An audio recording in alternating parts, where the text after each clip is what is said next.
60岁大妈来做 B 超，医生却在她肚子里发现了一朵花，花瓣清晰可见，甚至还有花粉。大妈说每次上厕所都伴有阵阵花香。刚开始呢，医生是不信的，以为是未消化的生菜叶。随着检查的深入，发现问题并不简单，一朵完整的花呈现在眼前，检查过程中还脱落了一片花瓣，可以肯定这就是一朵真正的花，看着就像在肚子里长出来的，而且胃壁上还发现了几个奇怪的白点点，还真有点像花朵的根茎，但胃里怎么可能开花呢？正常来说，即使花朵偶然进入体内，很快就会被消化掉。医生百思不得其解，接着询问大妈最近的饮食习惯。大妈说为了过年回家相亲，最近在努力减肥，只喝了大量的水，没事的时候就去学习插花。然后大家就在花篮里找到了同款花朵，大小一模一样。于是大家想到了一种可能，那就是在他修剪花朵时碰巧打了个喷嚏，花朵掉进了水杯里，不小心就被喝了下去。正是因为喝了大量的水，胃液被稀释，不足以腐蚀花朵，花朵就得以完整保存。为了验证这一猜测，医生还做了实验，让实验对象喝了大量水，吞下了几朵花，接着来做检查，果然就看到了一片花瓣。继续深入检查，但始终没有发现完整的花朵，像大妈一样保存完整的实属罕见。医生表示一定是多种因素综合在一起，才导致了这种巧合。省流，韩国奇葩多，大家随便看看就行。婴儿车被包了起来，里面时不时传来怪叫，没有人知道婴儿车里面是什么。大妈整天推着婴儿车流浪，晚上就睡在公共厕所，这样生活了10年。问她为啥不回家，她却说家里有个怪东西会隐身，就算在外面冻死也不敢回去。即使在外面，她依然觉得有什么东西在跟着自己，警惕地看着四周。白天她又毫无目的的流浪，拿出一盒猫罐头开始吃，还往婴儿车里放了一点，这才看清楚，原来婴儿车里面还有一只猫。经过一番沟通，大妈同意带我们去家里。她家门上安装了5把锁，里面还有一道防盗门，进来后要赶紧用一个柜子挡住，屋里窗帘紧闭，没有一丝光亮，并把所有家当都放在了衣橱里，甚至包括电饭煲。节目组安装了摄像机，想要拍到大妈说的那个怪东西，然而一夜过去并没有任何发现，却发现大妈行为举止很反常。只见她半夜好像听到了什么，惊慌的来回走动，还时不时跪在地上，嘴里一直念叨着什么。节目组很疑惑，大妈神秘的指了指天花板，说你难道听不到声音吗？那个怪东西就躲在天花板上呢。但工作人员并没有听到任何奇怪的声音。节目组觉得这一切都是大妈想象出来的，她到底发生了什么事？经过长时间的沟通，她决定去医院。一番交流下来，医生说她患有妄想症和精神分裂，必须尽快吃药治疗。原来之前她妈妈生了一场大病，因为没钱治疗嘛，很快就去世了。没过多长时间，父亲也去世了。她感觉自己没有保护好父母，从那时起内心充满了愧疚，只有在人多的大街上才能避免内心的孤独，只要在房子里就会产生屋里有别人的幻觉。相对来说呢，下面这个大妈就正常多了，鸡蛋连壳一起吃，一天要吃1斤蛋壳，大妈已经吃了10年。香蕉在裤子上蹭2下直接连皮吃，再来一口带皮的橘子。哈密瓜带皮吃，甚至连苹果核也要吃，这样吃不会吃出问题吗？而他自己却说这是外壳救了他的命。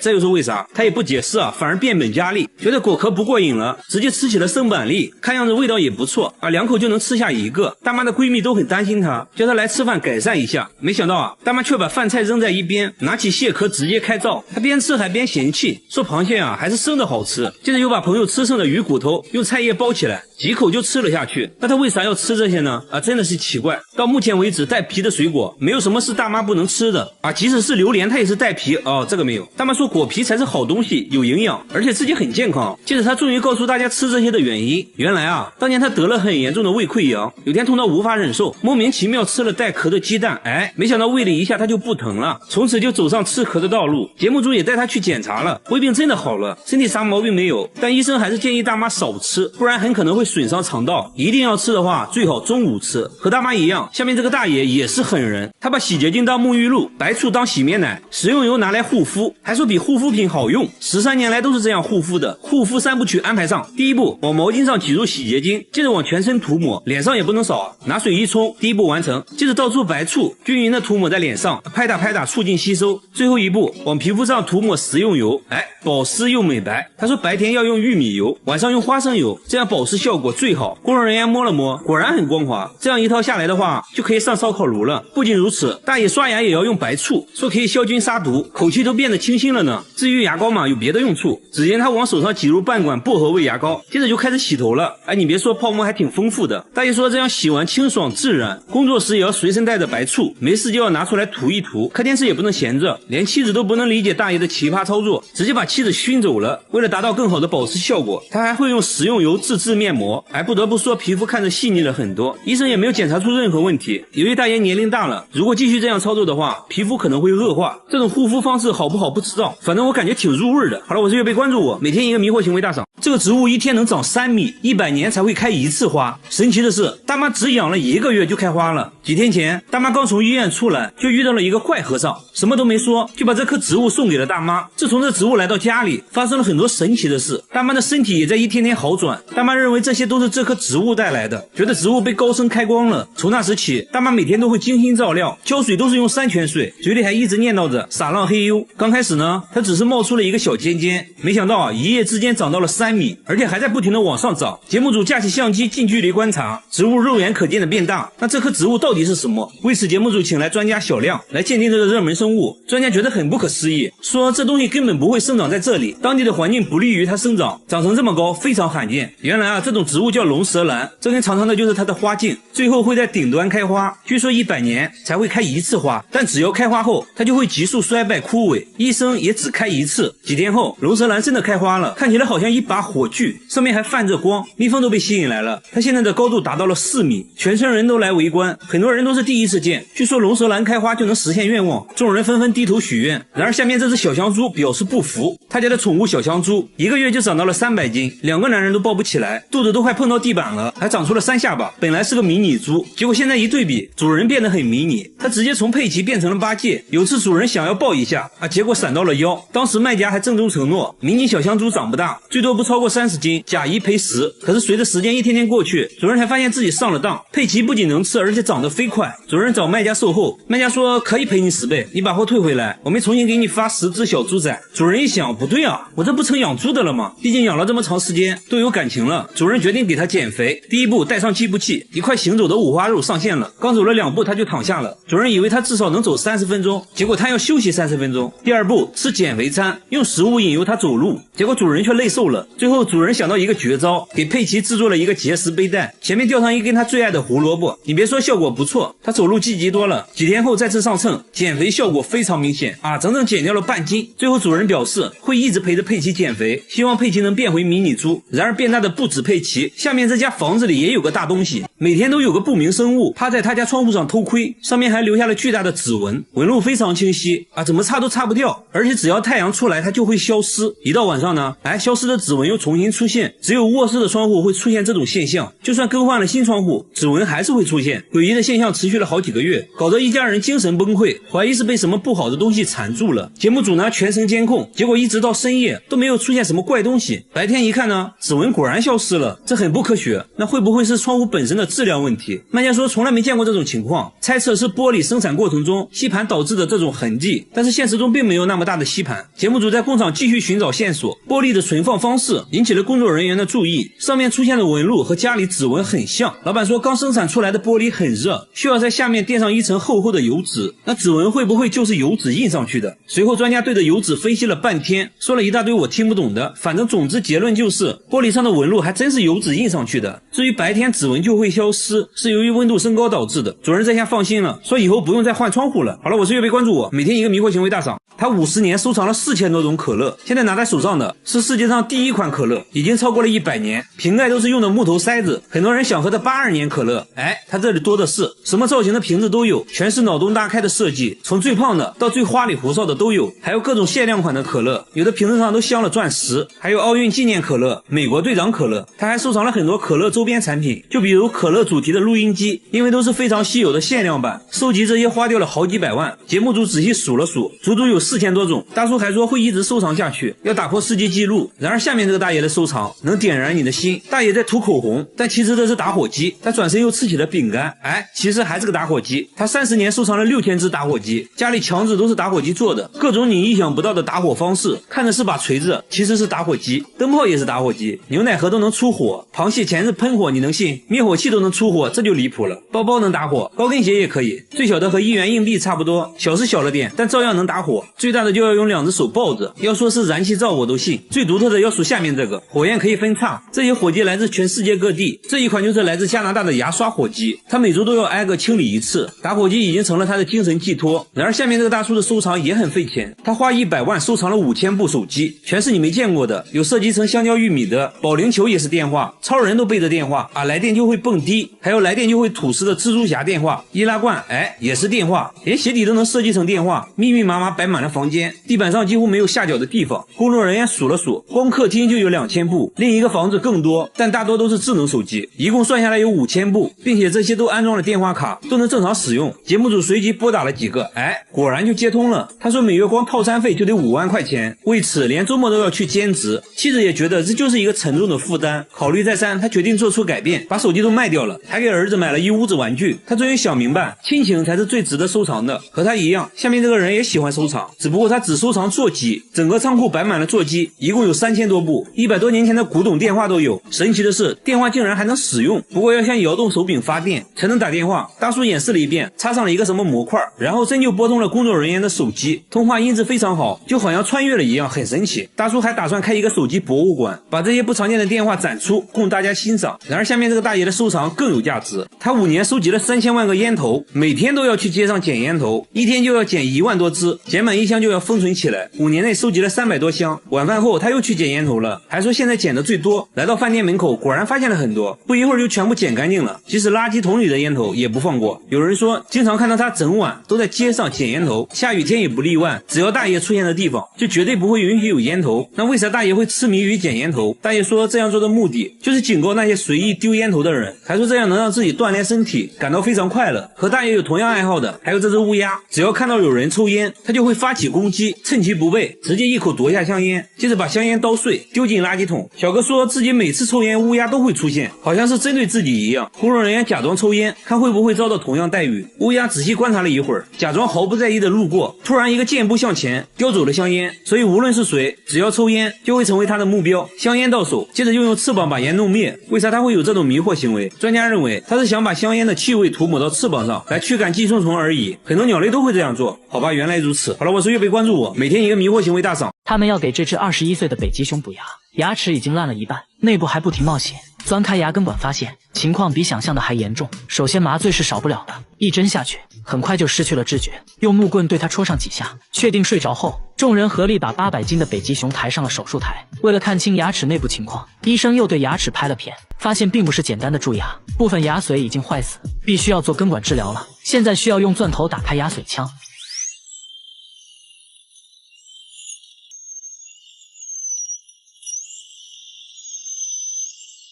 现在根管已经完全暴露，接着用根管锉来一点点刮除坏死的牙髓。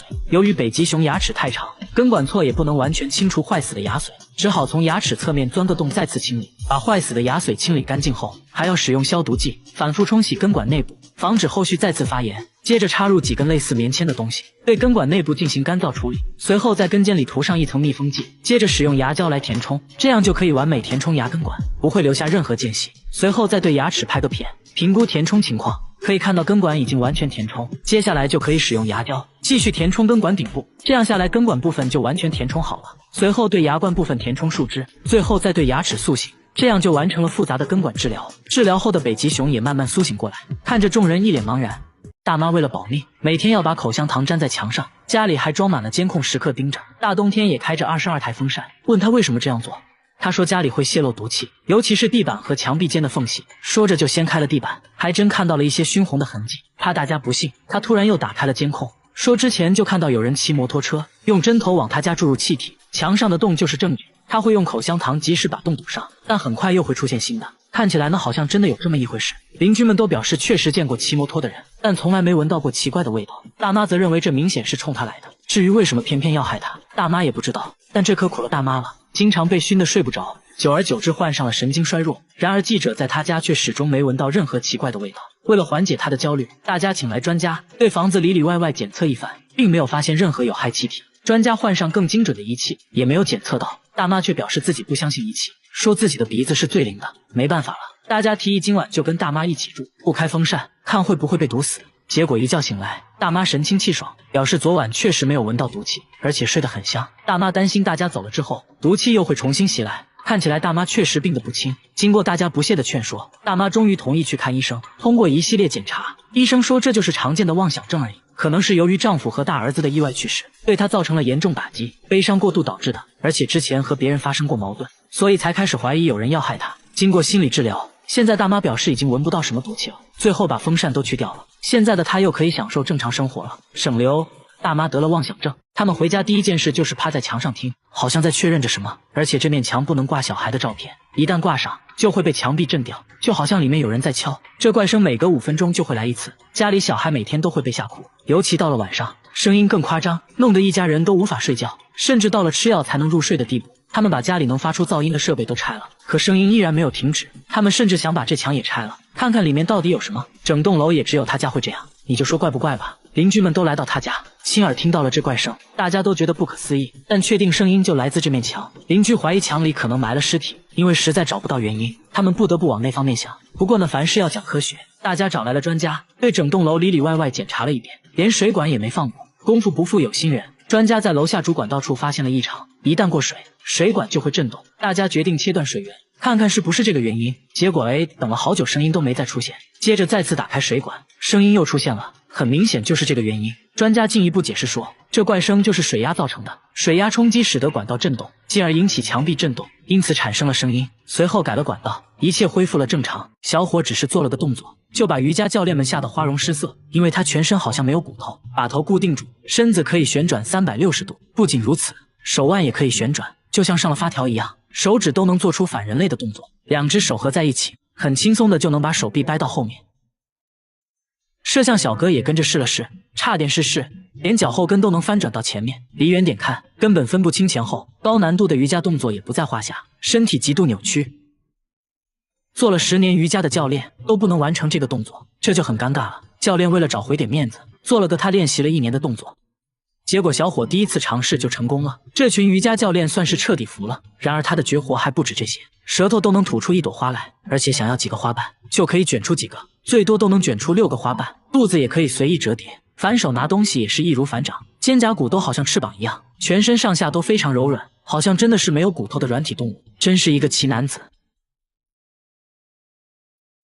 大叔钓鱼却从不带鱼竿，每天却有吃不完的鱼，而且抓到的鱼还有独特味道。只见他靠着墙根慢慢移动，突然跟大家说抓到了，接着一个猛子下去，上来手里就多了条鱼。还没等大家反应过来，大叔两手空空的说自己又抓到1条，大家一头雾水，潜入水下一看，才明白怎么回事。这大叔是在用脚抓鱼，这也太离谱了吧！大叔一脸傲娇的说，这是要讲究技巧的，也就是在水下要用脚跟行走，鱼就会在脚趾的位置来回穿行，一旦碰到脚趾，一脚踩下去百发百中。接着还给大家展示了整个抓鱼过程，不知道是不是大叔的脚有魔力，还是鱼儿都被熏到了，看着都傻傻的往脚下钻。本以为大叔只能采点小鱼小虾啥的，没想到1斤多的鲶鱼也能采到，短短1个小时就采到了22条，这让一旁专业摸鱼的都羡慕不已。现在家里每天都有吃不完的鱼，大妈说就喜欢吃用脚踩的，感觉有股特殊风味。节目组还安排了一场比赛，工作人员同时用4个鱼竿，半天都没钓上来1只，而大叔用了不到1小时，就用脚抓了10多只。不得不说，大叔这个技能真的好实用啊！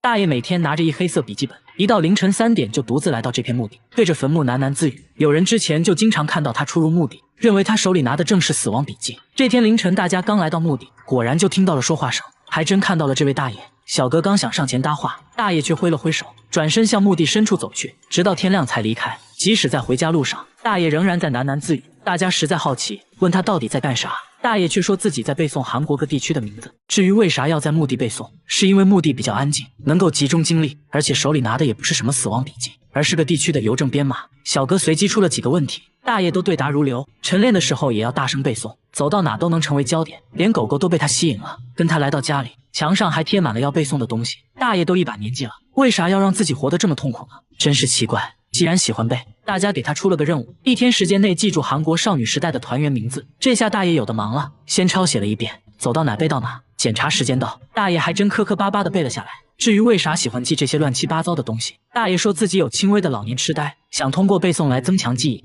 医院也去过了，医生说大爷的记忆力还不错，坚持背诵会大大改善老年痴呆的症状。小伙在95岁奶奶的脸上摸了又摸，甚至连胳膊也不放过。小伙并不是变态，只因这位中国奶奶实在太神奇，她曾经死过，只过了3小时又活了过来，不仅长出了黑头发，还长出了新牙。村民都参加过他的葬礼，而此刻他却在厨房做饭，看起来非常健康。问他到底是怎么一回事，老人说只记得自己生病住院，但完全不知道自己死而复生的经历。面对大家的质疑，老人的儿子直接向大家展示了证据，一口在老人死后才准备的棺材以及寿衣。老人的女儿说，这一切都是真的。当时在医院，母亲就没了呼吸，身体渐渐变得僵硬。据老人儿子回忆说，去年1月老人突发心脏病，送到医院抢救后，医生也无能为力，他们只好把老人接回了家。万万没想到，在他停止呼吸3小时后，突然开始剧烈咳嗽，慢慢恢复了生命迹象。一家人都怕得不行。老人的主治医生听说后都觉得离谱，因为实在没见过这种事。老人死而复生后，整个身体也发生了奇怪变化。首先视力变好了，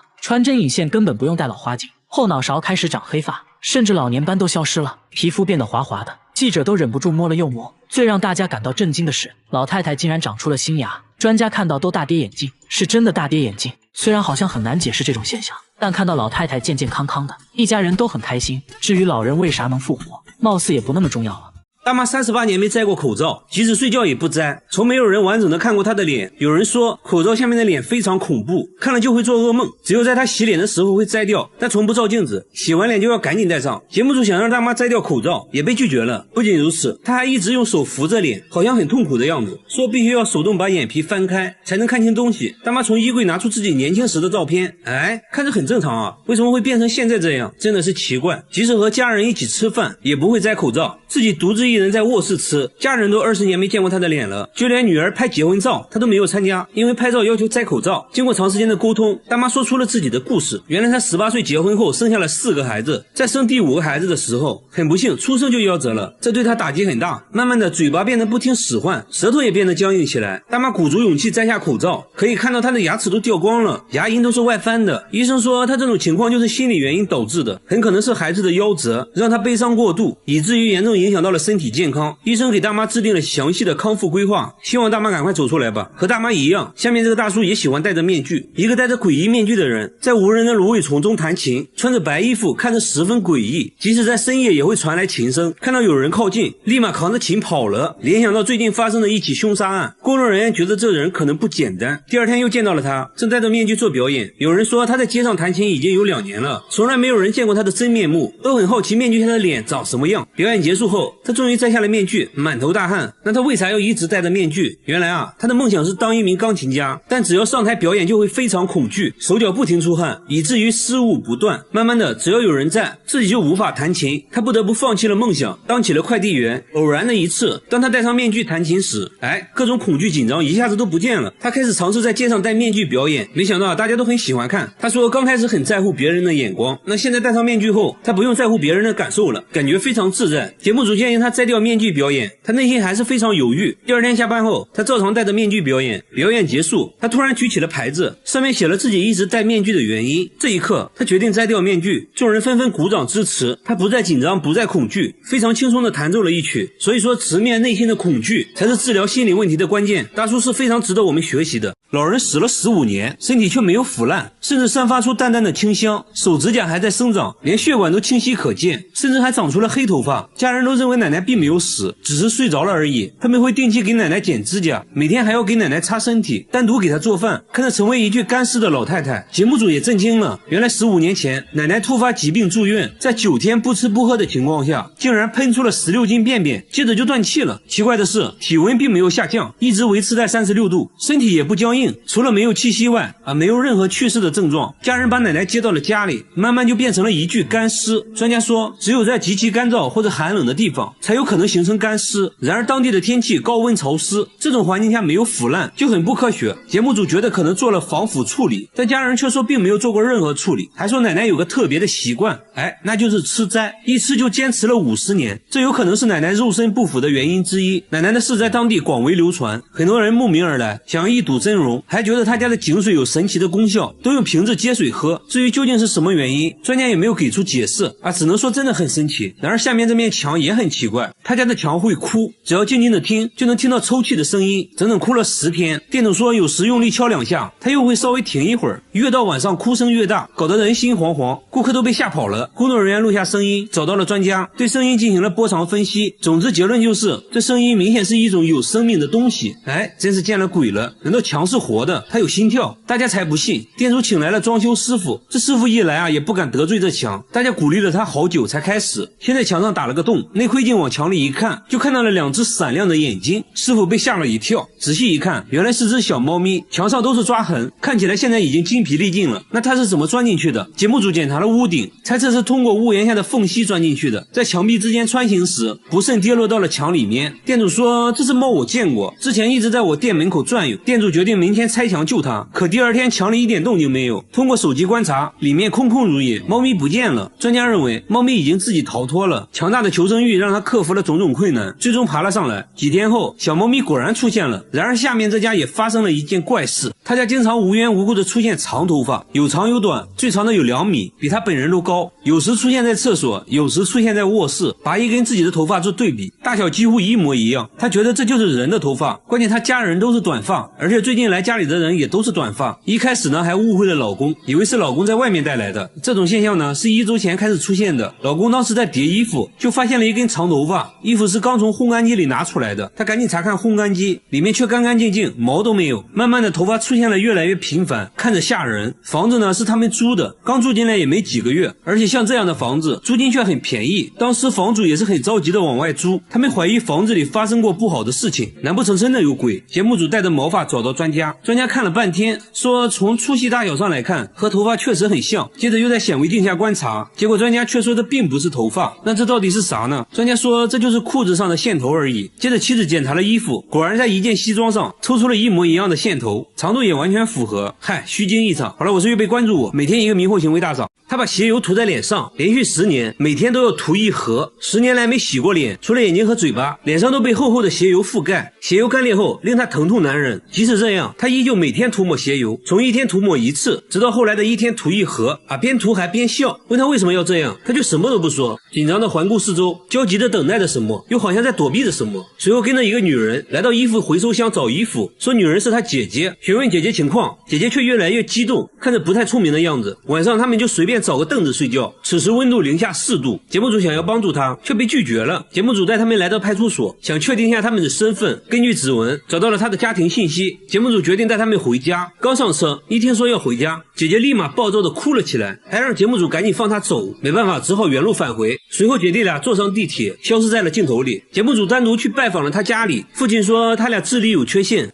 经常离家出走，曾经多次阻止也无济于事。为了寻找他们，父亲到处张贴寻人启事，一直没有回音，还以为姐弟俩已经遭遇不测了。节目组想要帮他们团聚，在车站找了好几天，终于找到了姐弟俩。至于为啥不愿意回家，姐姐还是没有说。节目组给他们提供了一个住的地方，经过长时间的劝说，他决定洗脸了。鞋油成块的掉落，整整洗了3个小时，终于清洗干净，这样看着正常多了。跟心理医生交流后才知道，之前有人在地铁看到智力缺陷的他，就无缘无故的开始殴打，往他脸上涂鞋油，还警告他如果不想挨打就要一直涂鞋油。慢慢的，为了保护自己，他就开始主动往脸上涂鞋油。这时姐姐也说出了离家出走的真正原因，原来姐弟俩还有一个哥哥，哥哥脾气暴躁，经常对他们拳打脚踢，两人天真的以为只要哥哥看不到他们就不会挨打了，才会不断的离家出走。经过长时间的心理咨询，姐弟俩终于放下心理包袱，同意回家，一家人终于团聚了，还表示以后不会再离家出走了。他把一坨便便锁在了保险箱里，还说这坨便便价值1000万，里3层外3层的打开，这不就是块石头吗？但他说这是鲸鱼的便便，叫龙涎香，高档香水就是用这玩意儿做的，比黄金还要贵10倍，一克就能卖3000块。便便呢是在自家鱼塘发现的，他本来也以为是石头，没想到扔在水里竟然飘了上来，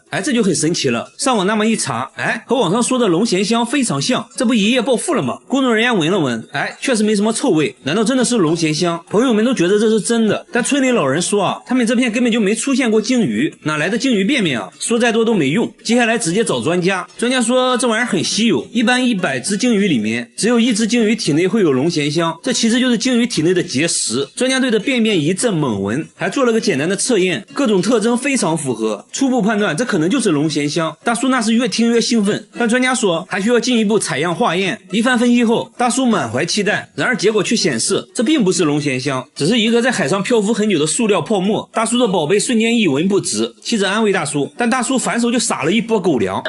那泡沫就给接了。然而下面这个小哥也把不值钱的东西当成了宝贝，他能用各种蔬菜当乐器，只见他掏出胡萝卜就吹了起来。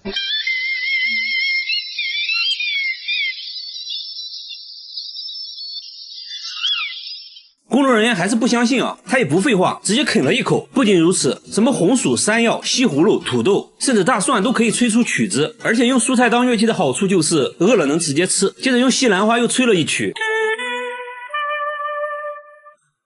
还用山药做的乐器吹了一个。然而把蔬菜做成乐器也不容易，首先就要保证蔬菜的新鲜程度。在冰箱拿出一根硬邦邦的萝卜，先用工具把萝卜掏空，然后在表面打孔，每一步都要非常小心，还要不断测试音准，一点点调整孔洞大小。节目组决定升级挑战，拿来了西瓜、鸡蛋和大葱。小哥轻蔑一笑，就这，手起刀落就把3样食物变成了笛子。没想到还都吹响了。现在有个问题就是，乐器的保鲜时间太短，一旦蔫了，音色就不纯正了，一般用完就要被妻子拿来做成菜，或者打成蔬菜汁喝掉，因此每天都要重新买新鲜蔬菜，这成了一笔不小的花费。他现在呢已经到了痴迷的程度，甚至在工作中也要做乐器，拿着一颗洋葱就开始制作，同事都被震撼到了。不过要说奇人，那还是得看下面这位大叔，他能在头发丝上刻100个字。只见他先把头发固定起来，接着用微雕刻刀在上面刻字，最后呢给头发上个色，文字在显微镜下就显现出来了。不仅如此，他还可以在沙地上刻字，也能在5厘米的石板上写一部千字文，这可不是一件简单的事，他需要2年才能全部完成，期间还要更换20多种刻刀，比硬币小很多的铁块上也能刻800多个字。相对来说，在小米粒上刻字就显得简单多了。大叔说头发上刻字很考验人的耐性，刚开始做的时候刻了100多根头发，1年下来呢只成功了2根，为此自己头发日渐稀疏，现在都是用别人的，见到别人都是先看头发，黑长直是他的最爱。他现在还开了头发展览，小朋友都看傻了。大叔目前只能在头发上写1行字，还说希望以后可以在头发上画一幅清明上河图。下面这个奶奶虽然没有大叔厉害，但也值得一看。90岁的奶奶经历过车祸后，腰板竟然变直了，之前在家里走路都要扶着墙，墙上还留下了一道痕迹，现在呢上楼都不费劲，专家都表示不可思议。奶奶说出车祸后自己当时就懵了，什么都不记得，醒来就变成这样了，就很神奇。那就祝奶奶一直健康下去吧。好了，我是月贝，关注我，每天一个迷惑行为大赏。